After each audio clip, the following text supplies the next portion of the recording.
할렐루야. 여러분, 무엇을 잃어버리신 그런 경험이 있으신가요? 오늘 본문에서 예수님은 세 가지 비유를 이야기하시는데, 세 가지 비유 모두 잃어버린 것을 찾았을 때 그때의 기쁨을 말하고 있습니다. 첫 번째 비유에서 어떤 사람이 무엇을 잃어버렸습니까? 양을 잃어버렸습니다. 양 100마리가 있었는데 그 중에 양 한 마리를 잃어버렸습니다. 잃은 양을 찾아내고 너무나 기뻐서 잔치를 벌입니다. 두 번째 비유입니다. 어떤 여자에게 10 드라크마가 있었는데 그 중에 하나를 잃어버렸습니다. 드라크마는 은으로 된 동전을 말합니다. 그리고 한 드라크마는 노동자의 하루 품삯에 해당합니다. 그 여인은 등불을 켜고 집을 쓸면서 구석구석 떨어진 동전, 돈을 찾습니다. 은전을 찾아내고 친구와 이웃을 불러서 찾아낸 기쁨을 누리며 또 잔치를 벌입니다. 마지막 세 번째 비유입니다. 여러분 너무나도 잘 아시는 돌아온 탕자 비유입니다. 어떤 사람에게 두 아들이 있었는데 둘째 아들이 자신의 상속분을 미리 받아서 돈을 들고 집을 떠납니다. 먼 나라 타국에 가서 재산을 다 써버리고 돼지를 치면서 돼지가 먹는 쥐염 열매로 배를 채우고자 하는데 그것도 먹을 수가 없습니다. 미리 받은 많은 재산을 다 낭비하고 거지가 된 겁니다. 그러자 집 생각이 났습니다. 아버지가 계신 집으로 돌아가서 잘못했다고 빌고 아들이 아니라 종으로 살아야겠다 하고 집으로 돌아갑니다. 둘째 아들이 돌아오기만 기다렸던 아버지는 아들이 돌아오자 너무 기뻐서 아들의 옷도 갈아입히고 살찐 송아지를 잡고 큰 잔치를 벌입니다. 그때 큰아들이 그러한 아버지의 모습을 보면서 화를 내고 아버지에게 따지자 아버지는 큰아들을 잘 타이르면서 이야기가 끝납니다. 자, 여러분, 오늘 본문 중 첫 번째 잃은 양 비유는요, 마태복음 18장에서도 나옵니다.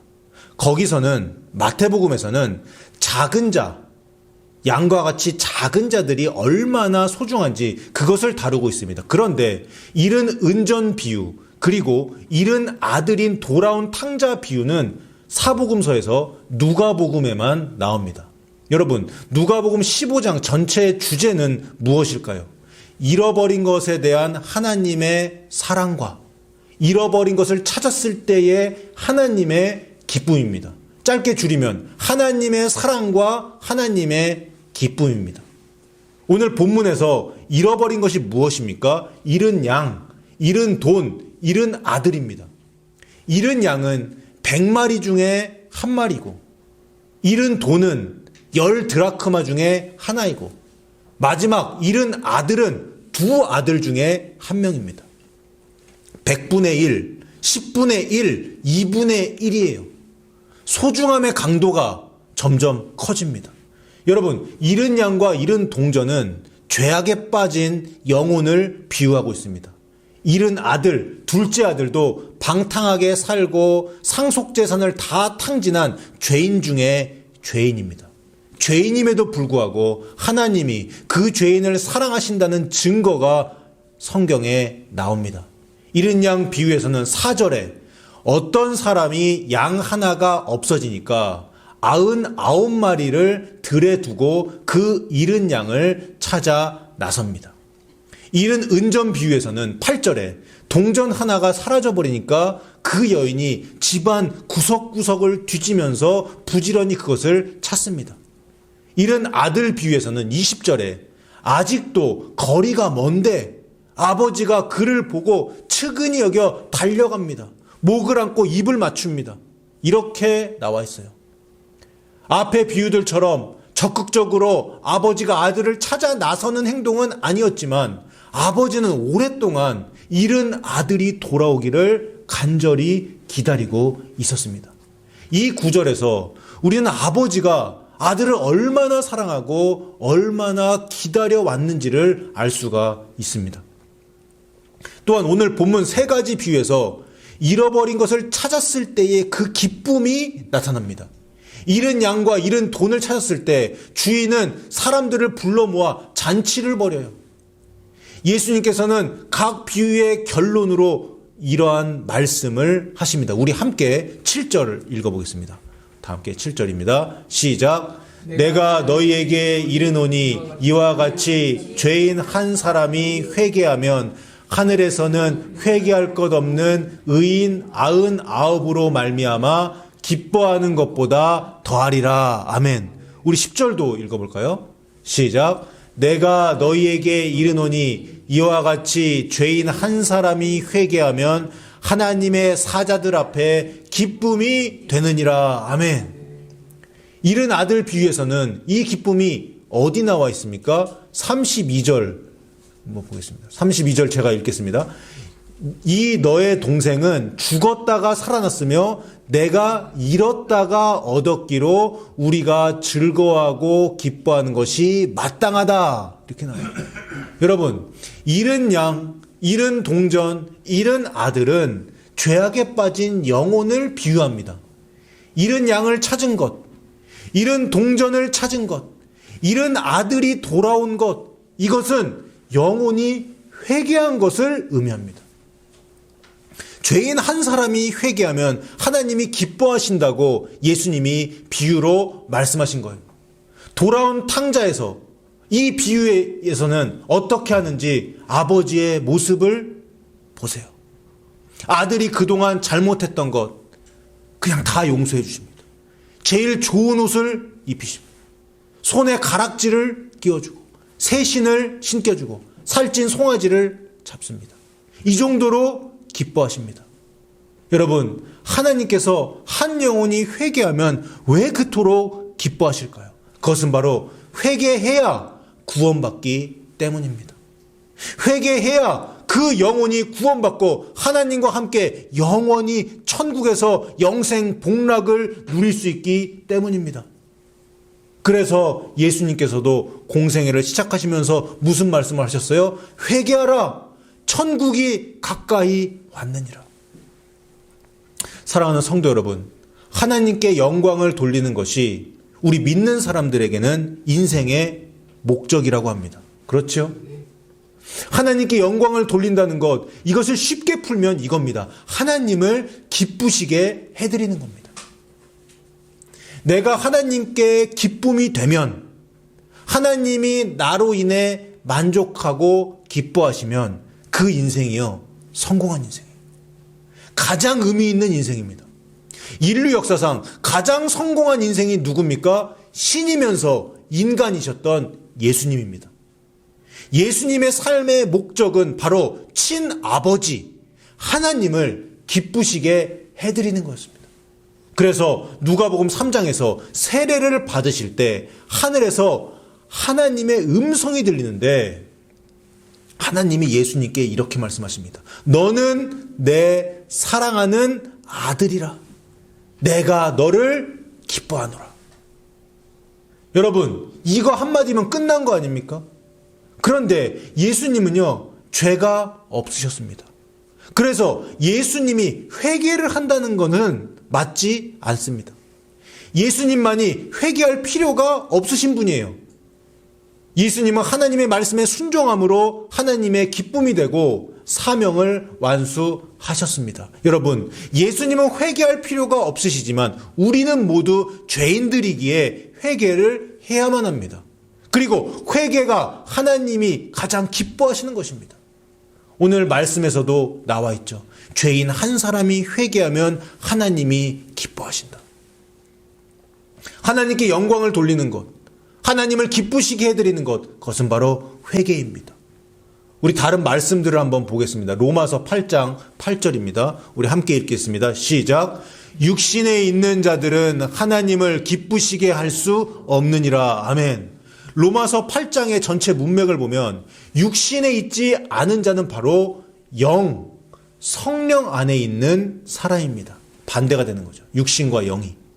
성령 안에 있는 사람은 바로 하나님의 피공로를 믿고 회개하여서 죄에서 자유케 된 사람입니다. 한마디로 육신에 있는 자들의 반대, 영에 있는 자들이 하나님을 기쁘시게 한다. 그 말씀이 로마서 8장에 나와 있어요. 다음으로 데살로니가 전서를 보겠습니다. 데살로니가 전서 2장 4절입니다. 우리 함께 읽겠습니다. 시작. 오직 하나님께 옳게 여기심을 입어 복음을 위탁받았으니 우리가 이와 같이 말함은 사람을 기쁘게 하려 함이 아니요 오직 우리 마음을 감찰하시는 하나님을 기쁘시게 하려 함이라. 아멘. 쉽게 말하면 하나님으로부터 복음 전파 사명을 받아서 그 사명대로 복음을 전파한다 이겁니다. 그리고 그 복음 전파가 하나님을 기쁘시게 한대요. 그러면 왜 복음 전파가 하나님을 기쁘시게 할까요? 복음이 뭡니까? 복음이란 회개하고 예수 그리스도를 영접하라는 그런 촉구의 메시지입니다. 회개를 촉구하기 때문에 하나님이 기뻐하시는 겁니다. 역시 하나님이 가장 기뻐하시는 것이 회개임을 우리는 이 말씀을 통해 알 수가 있습니다. 다음으로 고린도후서 5장 9절입니다. 함께 읽겠습니다. 시작. 그런즉 우리는 몸으로 있든지 떠나든지 주를 기쁘시게 하는 자가 되기를 힘쓰노라. 주를 기쁘시게 하는 자가 되려면 어떤 사람이 되어야 할까요? 그것이 그 앞에 7절에 나오는데 7절을 보시면 이는 우리가 믿음으로 행하고 보는 것으로 행하지 아니함이로라. 이렇게 나와요. 믿음을 갖고 그 믿음을 행함으로 증명하는 사람, 즉 그 믿음대로 실제 사는 사람이 하나님을 기쁘시게 한다라고 사도 바울이 고린도 후서에서 말하고 있습니다. 여러분, 믿음대로 행하는 것, 그 중에서 가장 중요한 것이 뭡니까? 회개입니다. 제가 그동안 설교에서 믿음은 곧 회개이고 회개는 곧 믿음이라고 말씀을 드렸어요. 믿음과 행함은 결국 하나인데 행함을 통해서 믿음을 증명해야 진짜 믿음이 있는 자로 인정받는다고 제가 여러 번 말씀을 드렸습니다. 회개도요, 이 믿음 행함과 똑같습니다. 진정한 회개는 회개의 결단과 그 죄를 실제로 끊어버리는 것으로 구성이 됩니다. 회개하겠다는 마음의 결단만으로 회개가 된 것이 아니에요. 죄의 고백에서 끝나면 그것은 회개가 아닙니다. 실제로 죄를 끊어버려야 됩니다. 실제로 그 죄에서 돌이켜서 죄를 끊어버려야, 즉 행함이 있어야 진짜 하나님이 기뻐하시는 회개가 되는 겁니다. 오늘 돌아온 탕자 비유에서도 그것을 볼 수가 있어요. 오늘 본문 18절과 19절을 보시면 내가 일어나 아버지께 가서 이르기를 내가 하늘과 아버지께 죄를 지었사오니 지금부터는 아버지의 아들이라 일컬음을 감당하지 못하겠나이다. 나를 품꾼의 하나로 보소서라고 내가 말하겠다. 이렇게 나옵니다. 이게 뭐예요? 이것은 마음의 결단이에요. 죄의 고백과 회개하겠다는 그런 마음의 결단입니다. 여기서 끝나면 회개가 안 되는 겁니다. 이런 결단만 있고 거기에 계속 머물러 있었으면 회개가 안 된 거죠. 그런데 20절을 보시면 이에 일어나 아버지께로 돌아가니라. 둘째 아들 탕자가 일어난 겁니다. 아버지가 계신 집으로 발걸음을 시작한 겁니다. 이것이 행함, 실제로 죄를 끊어버린 것, 회개의 본질입니다.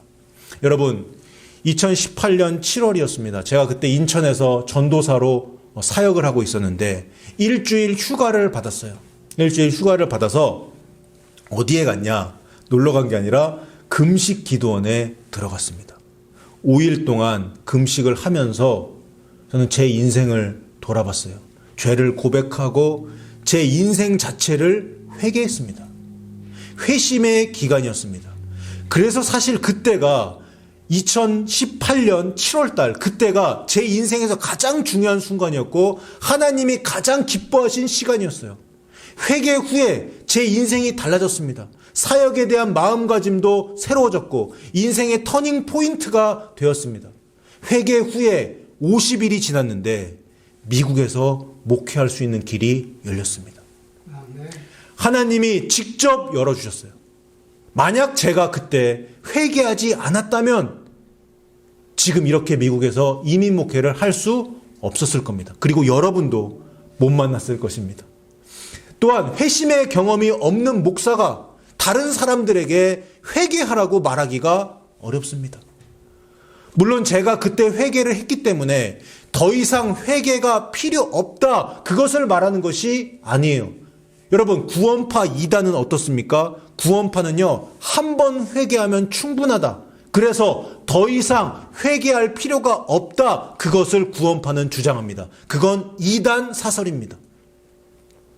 2018년 7월에 제가 경험했던 것은 큰 회심 사건이었고, 그 후에도 저는 회개하며 지금까지 살아왔습니다. 사도 바울의 고백 있잖아요. 사도 바울의 고백, 나는 날마다 죽노라. 그것처럼 우리도 매일 자신을 돌아보며 회개해야 할 것입니다. 가장 좋은 것은 순간순간 회개할 것이 없는 상태로 그렇게 거룩하게 살아가는 것이겠지요. 작년 4월 어느 날이었습니다. 제가 회개에 대해 깊이 묵상하고 실제로 회개하고 그렇게 살아가고 있던 어느 날이었습니다.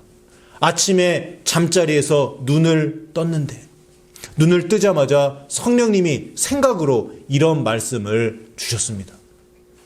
첫째, 회개함으로 나를 기쁘게 했으니 너에게 기쁨을 주리라. 둘째, 네가 작은 것에 충성하였으니 너에게 큰 것을 맡기리라. 제가 들은 음성이 오늘 설교와도 일맥상통합니다. 첫째, 회개가 하나님을 기쁘시게 한다라고 나옵니다. 둘째, 작은 것에 충성된 자는 큰 것에도 충성된다라는 말씀이 누가복음 16장에 나오는 말씀입니다. 누가복음 16장에서 하나님과 재물을 겸하여 섬길 수 없다라는 그 문맥에서 그 예수님 말씀을 적고 있는데, 이것을 회개와 연결을 시키면 이것입니다. 네가 작은 것, 회개에 충성하였으니 큰 것을 맡기리라. 무슨 말입니까? 회개가 기본이라는 이야기예요. 하나님은 회개하지 않은 사람을 사용하실 수가 없다는 말씀입니다. 그의 삶 가운데 죄가 그대로 있는 사람, 겸손하게 자신을 낮춰야 되는데 바리새인처럼 자신을 높이고 자신을 의인이라고 생각하는 사람, 성령님의 능력 없어도 기도 안 해도 자신의 능력으로 살 수 있다라는 그 사람, 그렇게 회개하지 않은 사람을 하나님은 사용하실 수가 없습니다. 회개가 기본입니다. 회개가 신앙의 출발이에요. 회개한 자를 하나님이 들어서 쓰십니다. 그것을 말씀하신 겁니다. 사랑하는 여러분, 하나님이 가장 기뻐하시는 것은 회개입니다. 여러분 믿습니까? 하나님이 회개를 너무너무 기뻐하세요. 오늘 본문을 통해서 우리가 그것을 확인했습니다. 그런데 여러분, 회개할 때 조금 괴롭습니다. 왜 그렇습니까? 그동안 나의 옛자아가 원하던 것, 내가 즐거워했던 것, 내가 추구했던 것, 나의 꿈, 나의 욕구, 나의 죄, 마음속에 있는 죄악들, 이기적인 마음, 시기, 질투, 돈에 대한 욕심, 복수심과 그에 따른 행동, 이러한 크고 작은 죄, 그것들을 포기해야 하기 때문에 괴롭습니다.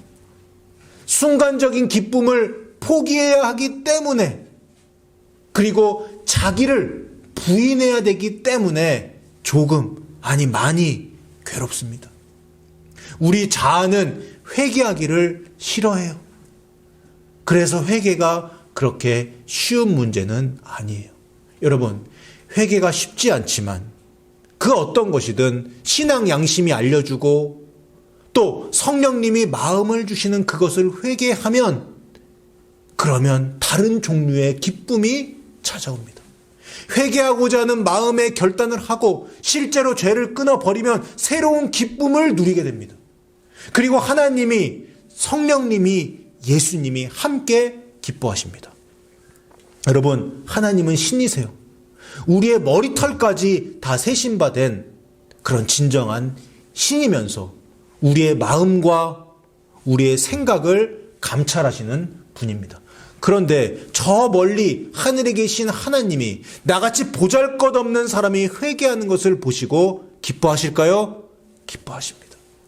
여러분, 사람을 정말 기쁘게 해드려도 선물을 받게 되는데 하나님을 기쁘시게 하면 어떻게 될까요?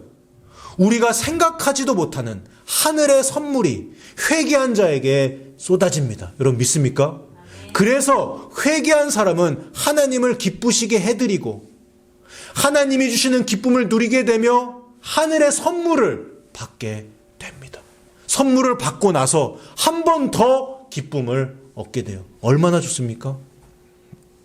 그래서 회개했다면, 그래서 죄를 끊어버렸다면 아무리 힘들어도, 아무리 현실이 어려워도 괜찮은 거예요.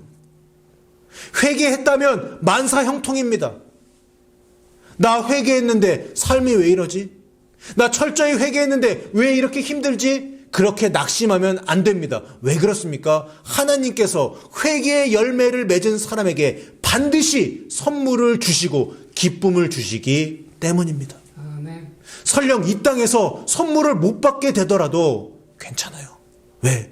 하늘에서 더 큰 상급이 기다리고 있기 때문이에요. 여러분 믿으시기 바랍니다. 아멘. 사랑하는 성도 여러분, 하나님이 가장 기뻐하시는 것이 회개라는 이 진리를 오늘 마음판에 바르게 새기시기를 바랍니다. 하나님을 기쁘시게 해드리는 저 여러분 다 되어서 이 땅에서 기쁨을 누리고 휴거되고 천국 가서 더 큰 기쁨을 누리시기를 주님의 이름으로 축원합니다.